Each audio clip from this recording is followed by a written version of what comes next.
2025 na, hindi ka pa rin kumikita ng ganito. Eto yung lahat ng kinita ko dito. At sobrang laki na nito para sa akin. Hindi man siya kalakihan sa iba, pero para sa akin, ang laking tulong na nito. Kasi nakakatulong talaga siya sa mga pangangailangan ko araw-araw.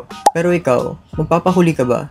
Matatapos na lang ang 2025 mo, wala ka ba rin pinagkakakitaan? So, someone na lumaki din sa hirap, alam ko kung anong pakiramdam ng walang-wala talaga. Kaya gusto kong i-share sa inyo to para kahit papano ay makatulong ako at makapagbigay ako sa inyo ng idea kung paano kumita dito sa social media. Let's manifest, guys.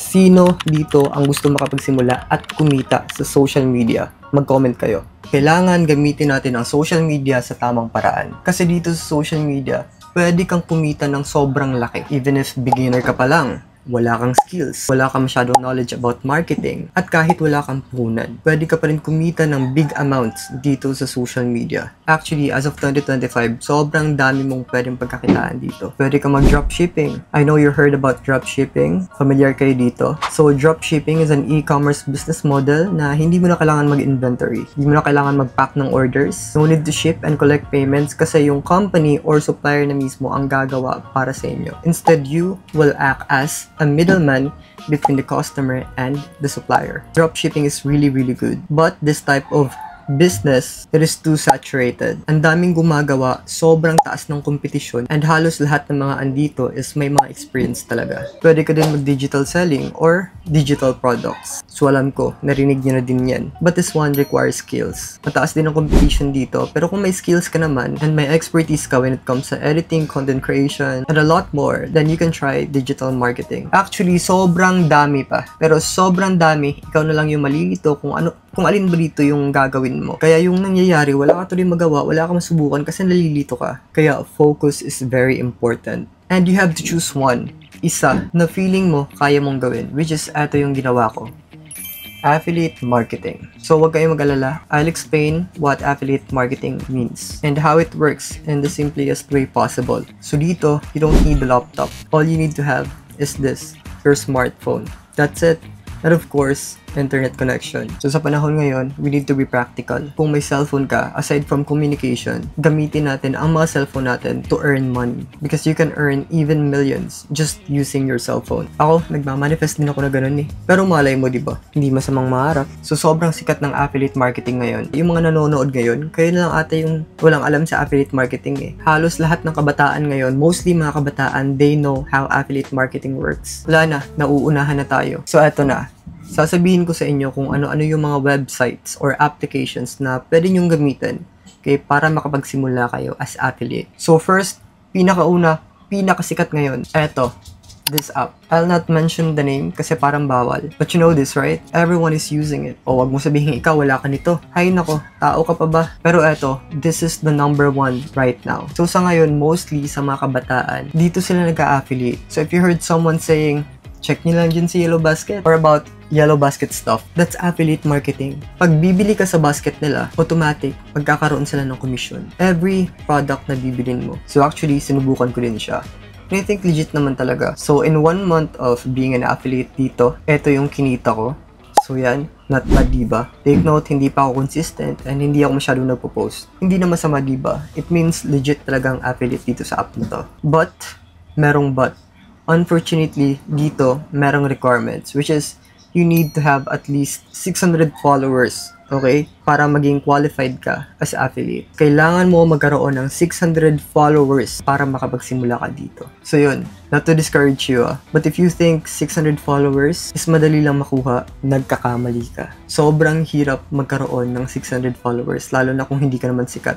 It's sad, but that's the reality. You really have to start from scratch to achieve it. Kaya madaming hindi nagpapatuloy dito eh. Kasi 600 followers pa lang, mahirap na maabot. Pero kung gusto nyo talaga itong subukan, get that 600 followers first, then pwede ka na magsimula. Pero huwag kayong mag-alala kasi hindi lang naman dito may affiliate. Meron ding affiliate sa Shopee. Or direct kayong mag-affiliate sa Shopee. Dito hindi masyadong strict yung requirements. The problem is, problema na naman. Pero totoo, dito sobrang tagal ng payout. Mabilis kumita dito, pero yung payout aabutin ng 3 to 6 months bago mo makuha. Imagine ganun katagal, sobrang tagal. Pero dito sa Shopee, maganda dito kasi legit talaga yung kita. Kasi halos lahat ata ng Pinoy sa Shopee na bumibili. So if you see something like this sa Shopee, yan, this is affiliate. once you click it and buy, yung nag-post nito is magkakaroon ng commission. Isa pa sa mga nakakainis na tactic ng mga Shopee affiliate, which is effective naman talaga. Alam nyo yun, yung sa Blue App or sa Facebook, kunwari may trending or bagong issue, maglalagay sila ng link doon, maglalagay sila ng link sa taas. Tapos ikaw naman, Marites, i-click mo yung link na yun kasi gusto mong malaman kung bakit viral. Tapos pag click mo yung link na yun, imbes na mapunta ka doon sa trending na yun,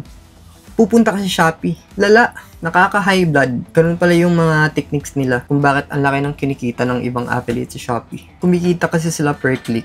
Pero per click yan, konti lang yung kikitain nila doon. Pero yun nga, trending, pinag-uusapan, madaming taong nakakakita. So, sobrang daming nag-click. Magkiklik yung mga tao mga Marites, magkiklik yun sila. So, pag naipon yun, malaki pa din. Kasi imagine, 100,000 people nag-click. Tiba-tiba si affiliate, diba? Which is a good strategy naman. Di natin sila masisisi. Technique nila yun They have their own ways para kumita. Kaya hayaan nyo lang. Report nyo lang yung page.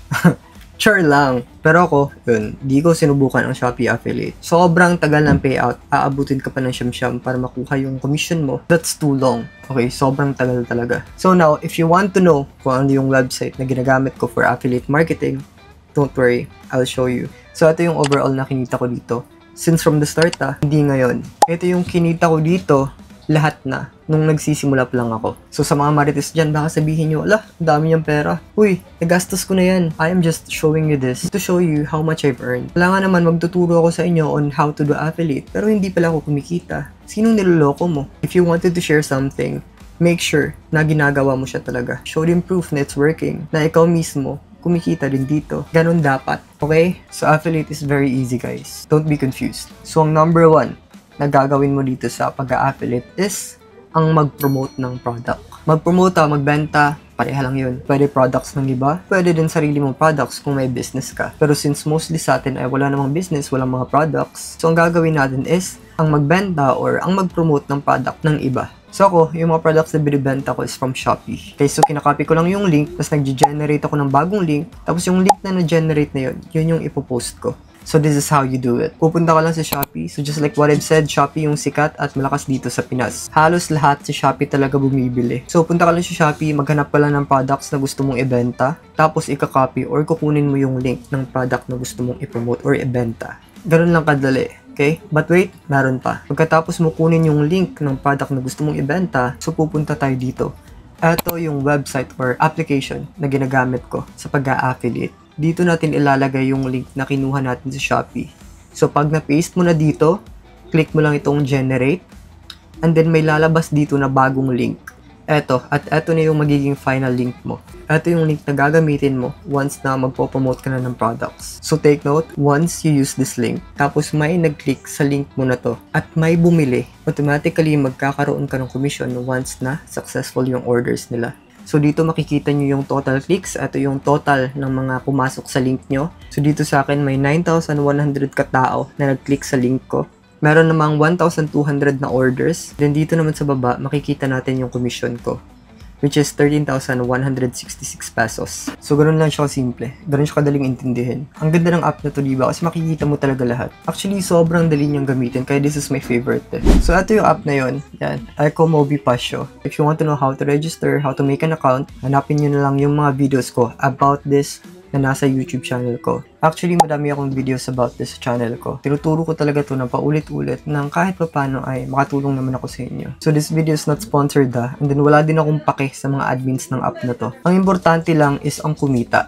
That's it. Just go to my channel, panoorin at makinig kayong mabuti para makuha at magets nyo agad. Ang dami pa namang loading dito sa YouTube. So I want you to listen carefully. I promise you, once you master it, baka ito pa ang makakapagpabago ng buhay nyo. Just keep on practicing. Kasi yun din yung ginawa ko And di ako nawala ng pag-asa. Naging consistent ako kasi may pangarap ako I work hard, naging consistent ako. Nag-isip ako ng mga new strategies para maging effective na affiliate. Sana ganun din kayo. Yun lang yung gagawin nyo. Be consistent, mag-promote ng products. Tapos, importantly, nasa bahay ka lang, diba? At yun yung isa sa mga gusto ko. Nasa bahay ka lang. Walang magdidikta sa'yo. You're free to do whatever you want. And at the same time, kumikita ka, diba? So again, hanapin nyo na lang ang full video sa YouTube channel ko. Kaunti lang naman yung mga videos ko dito. So, madali nyo mahahanap. Panoorin nyo. And then, pagkatapos nun, pwede na agad kayo magsimula. So, dito na muna tayo. Bless you, everyone.